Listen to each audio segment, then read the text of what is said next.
여러분 말씀을 읽으면서 어떠셨나요? 우리가 살아가야 할 그리스도의 삶이 무엇일까? 또 우리가 세상을 살아가야 할 방법이 무엇인지 오늘 본문이 이야기하고 있는 것을 느끼게 됩니다. 사실 더 이상 어떤 말로도 설교할 필요가 없다라고 하는 생각이 들 정도로 첨가하거나 더 붙여야 할 이유가 없습니다. 이 본문 그대로 그리스도를 살아가면 되는 것입니다. 사실 우리가 오늘 이 위기에 처한 모습 가운데서 주어지는 말씀이 아닌가 합니다. 이 말씀을 읽고 듣는 것만으로도 우리 마음의 새로운 결심과 거룩함으로 다시 주님을 예배하는 성도로 설 수 있다라고 하는 힘을 얻을 수 있는 말씀이 아닌가 합니다. 진짜 사랑하는 성도 여러분, 왜 지금 이곳에서 우리가 하나님을 예배하고 찬양하면서 그리스도로 살아가는 것이 되어야 할까? 우리에게 말씀하시는 하나님이 무엇인지 올바로 알아야 하기 때문입니다. 올바로 안다는 것은 올바로 자라난다는 것입니다. 우리의 삶의 목적은 하나님을 기쁘시게 하는 것이라고 합니다. 하나님을 기쁘시게 하는 것은 매우 단순하고 간단합니다. 본문 3절 이하에 보면 우리에게 주어진 소명, 삶의 자리에서 기쁨으로 그 일을 감당하는 것입니다. 최고가 아닌 최선, 온 힘을 다해서 하나님을 기쁘게 하는 삶을 살아가는 우리가 되는 것이라고 말합니다. 여러분 지금 하나님을 기쁘게 하는 삶을 살고 있습니까? 여러분의 주어진 믿음의 분량대로 그 삶을 살아내고 있냐고 여러분을 묻고 싶습니다. 욕심을 가지고 더 많이 하려고 하지 맙시다. 그렇다고 내가 하고 있는 일을 포기하고 아무것도 하지 않는 삶을 사는 것도 아닙니다. 주께서 나에게 주어진 시간 가운데 온전하고 기뻐하는 삶을 살아가고 있다면 여러분 지금 주님의 뜻이 잘 행하고 있는 성도들이 분명합니다. 그런 성도에게 주님 이렇게 말씀하십니다. 수고하고 무거운 짐짐자야, 다 내게로 오라. 내가 너희를 쉬게 하리라. 오늘 이 말씀이 우리의 삶과 회복의 위로가 되기를 간절히 바랍니다. 사랑으로 안아주시고 감싸주신 주님의 은혜를 경험하는 주일 아침이 되기를 간절히 소망합니다. 지금 한국은 그리고 또 전 세계는 코로나19로 인해서 모든 것이 위축되고 폐쇄되고 서로 멀리하고 있습니다. 이 작은 바이러스 하나가 온통 세상을 뒤집어 놓았다라고 해도 과언이 아닙니다.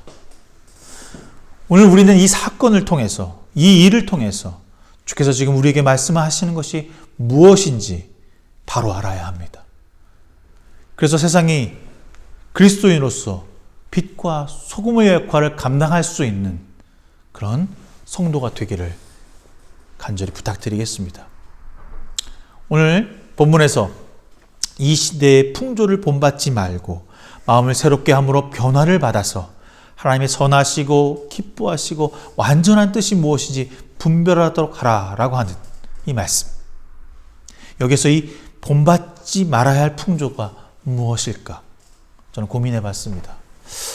성경 느헤미야 5장 14절에 보니까 이렇게 써 있습니다. 나는 아닥사스다 왕 20년에 유다 총독으로 임명받아서 아닥사스다 왕 32년까지 12년 동안 총독으로 있었지만 나와 나의 친척들은 내가 총독으로 받아야 할 혜택을 받지 않았다. 그런데 나보다 먼저 총독을 지낸 이들은 백성에게 힘겨운 세금을 물리고 양식과 포도주와 그 밖에 하루 은 40세겔을 백성에서 거둬들였다. 총독들은 밑에 있는 사람들도 백성들을 착취하였다. 그러나 나는 하나님이 두려워서도 그렇게 하지 않았다. 나는 성벽을 쌓는 일에만 힘을 기울였다. 라고 쓰고 있습니다. 원래 권력을 잡고 지도자가 되면요, 당연히 응당 누려야 할 혜택이 있습니다. 그 혜택도 받고 또 나가서는요, 그 권력을 가지고 착취도 하고 갈취도 합니다. 더 많은 것을 가지려고 하는 것이 이 세상의 지도자의 모습입니다. 그런데 느헤미야는 어땠습니까? 자기의 몫을 포기하고 있습니다. 더 나아가서 이전 관리들이 가지고 있던 관습을 그대로 따르지 않고 백성에게 무거운 세금도 물리지 않고 있습니다. 그가 모범이 되니까 그의 친척들도 같이 덩달아 그 일을 감당하고 있는 것입니다. 바로 이것입니다. 이것이 바로 세상의 풍조를 따라가지 않는 삶의 모습인 것입니다. 그리고요, 느헤미야는 목적이 있었습니다. 주님이 성전을 재건하는 것입니다. 다시 성전이 회복되는 것. 하나님의 예배를 그 성전에서 드리는 것이 자신의 일생의 목표가 되었다는 것입니다. 지금 우리의 삶의 목표가 무엇입니까? 그것은 다시 예배가 회복되는 것입니다. 그는 하나님으로 하여금 마음을 새롭게 함으로 변화를 받아서 하나님의 선하시고 기뻐하시는 뜻이 무엇인지 분별하는 삶을 살아내는 자였습니다. 이전의 구습을 따르는 행동을 과감하게 벗어버리고 백성을 위한 행동과 생각으로 나보다 백성을 생각하는 마음을 가지고 그 마음을 선한 행동을 즉시로 하고 있다는 것입니다. 세상은 어지럽고 혼란한 이때 우리는 어떤 목적을 가지고 무엇을 분별해야 할까요? 우리의 목적은 아까 이야기했듯이 우리 삶에서 예배가 회복되고 성전을 재건하기 위해서 전심으로 기도하는 것입니다. 그렇다면 우리가 분별해야 하는 것은 지금 우리가 예배를 드리지 못하게 하는 것에 대해서 민감하게 반응할 수 있어야 합니다. 그죠? 아무런 일 없이 사회나 국가가 예배를 하지 못하게 한다는 이유로 우리가 예배를 드리지 못한다면 그것은 아니라는 것입니다. 우리는 오늘 본문 6절에서 말하는 신령한 선물을 통해서 하나님을 기뻐하는 예배가 우리 삶 곳곳에서 이루어지고 있어야 합니다. 섬김과 헌신의 열매가 우리 삶에서 나타나야 하는 것입니다. 우리 예배가 회복된 곳에서는 성령이 함께 하십니다. 성령의 순수한 사랑으로 내 안에 죄가 가득하다라고 하는 것을 깨닫고 알게 하십니다. 이것은 우리가 스스로 아무것도 해낼 수 없는 피조물임을 알게 하셔서 오직 주님을 믿고 순종할 때 우리 안에 거짓이 없어짐을 알게 하시는 것입니다. 자, 오늘 본문 9절 이하는 우리가 가야 할 길을 알려주고 있습니다.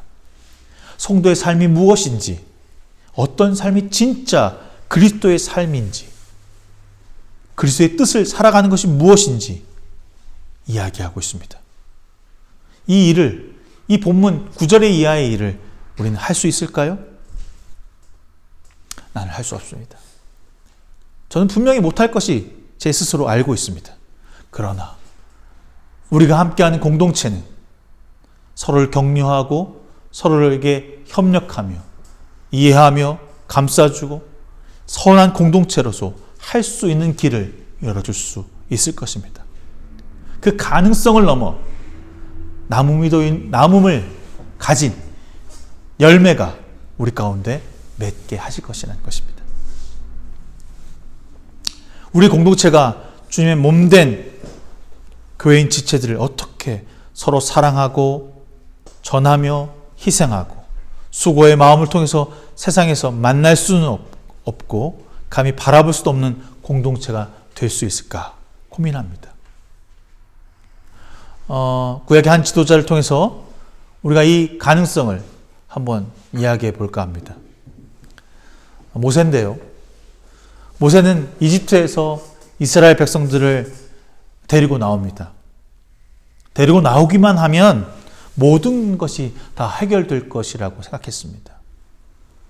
홍해만 건너면 애굽의 군사들만 따돌리기만 하면 저 코앞에 있는 저 젖과 꿀이 흐르는 땅으로 들어가기만 하면 우리에게 참 자유를 맞이할 줄 알았습니다. 그런데 어땠습니까? 광야에서 40일 동안 아무것도 안 하고 기다리기만 했습니다. 행군하는 것도 아니고 땅을 그 앞에다 두고 그 지척에다 두고 그저 기다리기만 합니다. 사람들이 동요합니다. 뿔이 났습니다. 또한 가나안 땅에 정탐꾼을 보냈는데 그들이 그것은 들어갈 수 없는 곳입니다라고 하는 부정한 의견을 가지고 온 것입니다.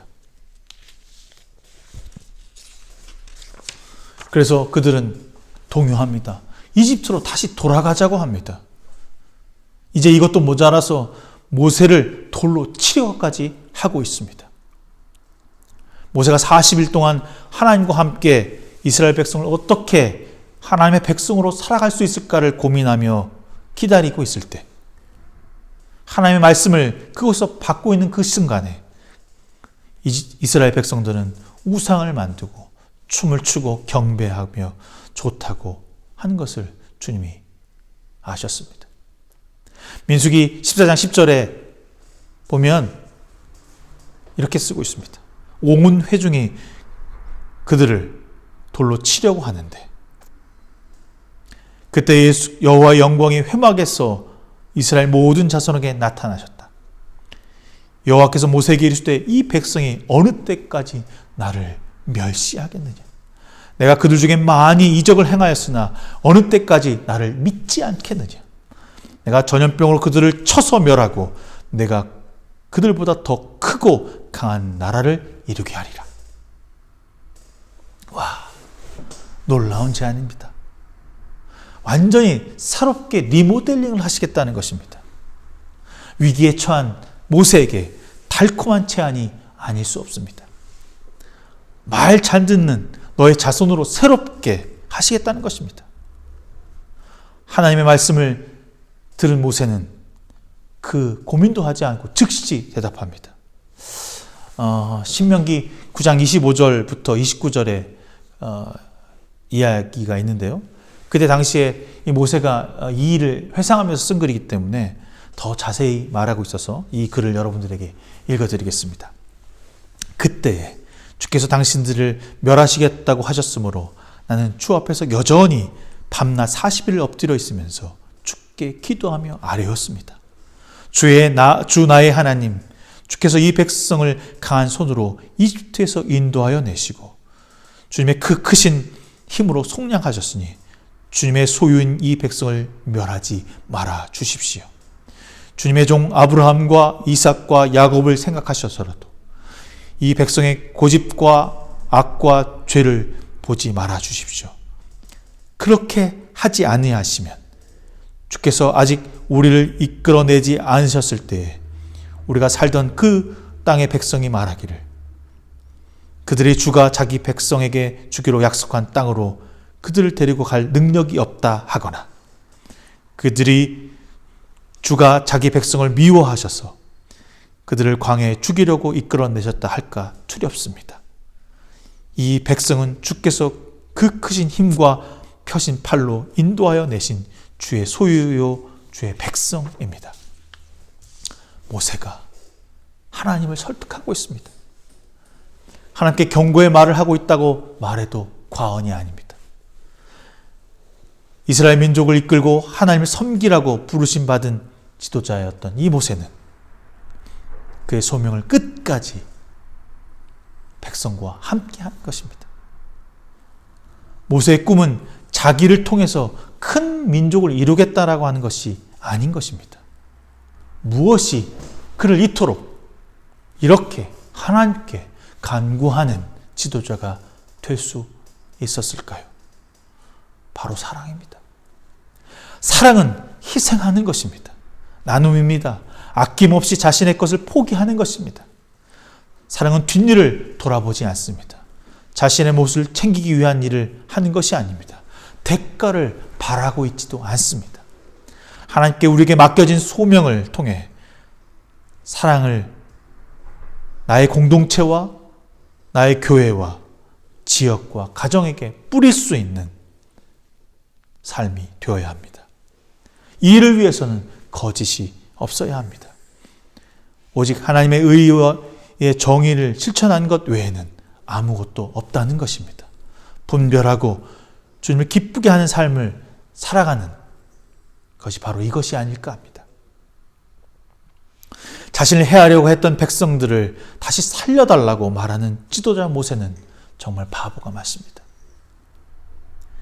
자신을 박해하는 사람을 축복하고 있는 것입니다. 환난을 당할 때 참고 주께 기도하고 있습니다. 그리고 백성들이 요구하는 것을 주께 구하고 있는 바보입니다. 만나와 메추라기, 물, 주께 간청합니다.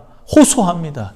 여전히 애굽이 좋다고 불평과 불만으로 가득한 그들, 광야에서 내버려 두었다라고 하는 그 백성들을 향해서, 모세를 원망하고 죽이려고 했던 그 백성들을 향해서 그는 하나님에게 이 백성을 버리지 말아달라고, 살려달라고, 우리와 함께 해달라고 간청하고 간곡히 애원하고 있는 것입니다.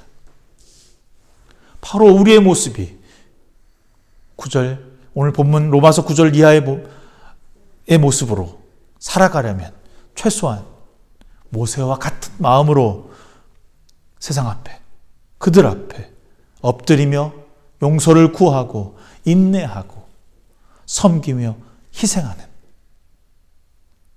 더욱 사랑하는 삶을 살아가는 주님의 말씀입니다.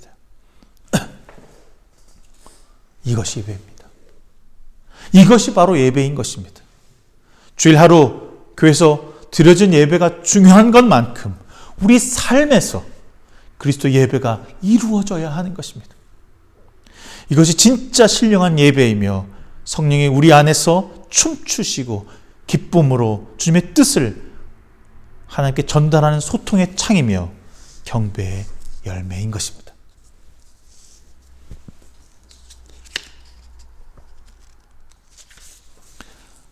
여러분의 주인은 누구입니까?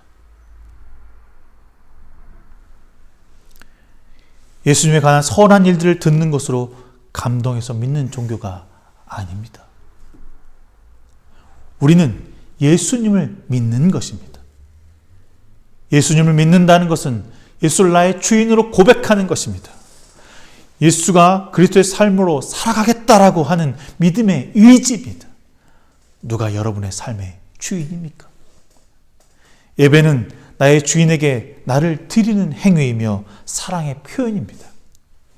여러분의 예배가 세상을 향한 일에 만족감을 느끼고 나의 악함을 감추기 위한 거짓 예배가 되지 않기를 돌아보길 바랍니다. 나의 행복을 위해 타자를 불행하게 만드는 것에 전혀 꺼리낌이 없다면 우리는 지금 세상의 주인으로 모시고 예배하는 사람들이 라고 하는 것을 알게 될 것입니다. 여러분에게 권면합니다. 오늘 읽었던 본문을 설교가 끝나고 나면 다시 한번 읽어보시기를 부탁드리겠습니다. 우리는 이 본문에서 발견해야 할 것들이 너무나도 많다라고 하는 사실을 알게 됩니다. 저는 이 본문을 읽고 또 읽으면서 가장 크게 생각했던 것은 바로 공감과 겸손입니다. 세상을 살아가는 사람들에게 가장 불편한 것이 소통이고 겸손이라고 말합니다. 요즘 사람들은 소통하지 않습니다. 자신의 문을 닫고 열어주지 않습니다. 나의 만족감을 위한 관계만 할 뿐 서로 나누며 감싸주고 이해하며 사랑을 베푸는 일은 점점 사라지고 있는 것입니다. 지금 우리가 해야 합니다. 그들이 나를 외면하고 멀리하며 멸시할지라도 우리는 그들에게 손을 내밀어 줄 수 있어야 하는 것입니다. 주께서 나병 환자에게 손을 내미셨던 것처럼 우리의 몸이 소통의 도구가 되어야 할 것입니다. 그것은 겸손으로 시작될 수 있습니다. 아무에게도 악을 악으로 갚지 말고 모든 사람이 선하다고 생각하는 일에 하려고 애를 써야 합니다. 사실 생각해보면 당시에 이 일이 가당하기나 했겠습니까? 핍박과 멸시와 죽음 앞에서 그들은 이 일을 과감하게 실천하며 주님의 뜻을 따라 기뻐하는 삶을 살아내고 있다는 것입니다. 자, 이 어려운 시기를 지나가는 우리에게 이 일을 해야 할 때입니다. 우리가 선한 마음을 품고 그리스도의 사랑으로 이웃을, 성도를, 국가와 민족을 사랑해야 합니다. 온 인류의 아픔이 우리의 아픔이라고 하는 사실을 잊지 않기를 바랍니다.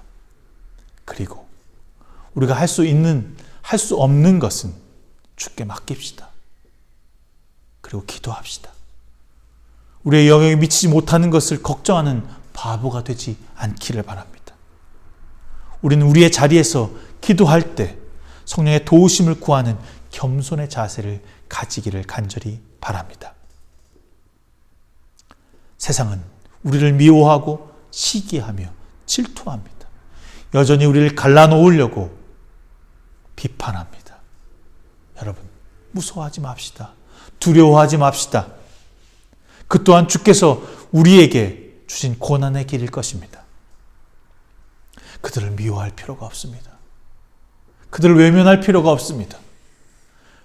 그들의 잘못을 내가 판단해서 정죄할 이유도 없는 것입니다. 오늘 바울은 우리에게 이렇게 이야기합니다. 악에 지지 말고 선으로 악을 이기십시오. 주님의 힘으로 악을 이기는 우리의 간증이 더욱 많아지기를 주님의 이름으로 간절히 부탁드리겠습니다. 감사합니다. 기도하겠습니다. 좋으신 하나님, 감사합니다. 우리가 선함으로 이 세상을 이길 수 있는 힘을 더하여 주시옵소서. 그리스도의 제자로, 그리스도의 성도로 이 땅에서 예배하는 귀한 주님의 자녀가 되게 하여 주시며 우리의 공동체가 될 수 있도록 이끌어 주시옵소서. 속히 이 땅에 예배가 회복될 수 있도록 함께하여 주시옵소서. 불쌍히 여겨 주시옵소서. 예수 그리스도의 이름으로 간절히 기도드려 싸움나이다. 아멘.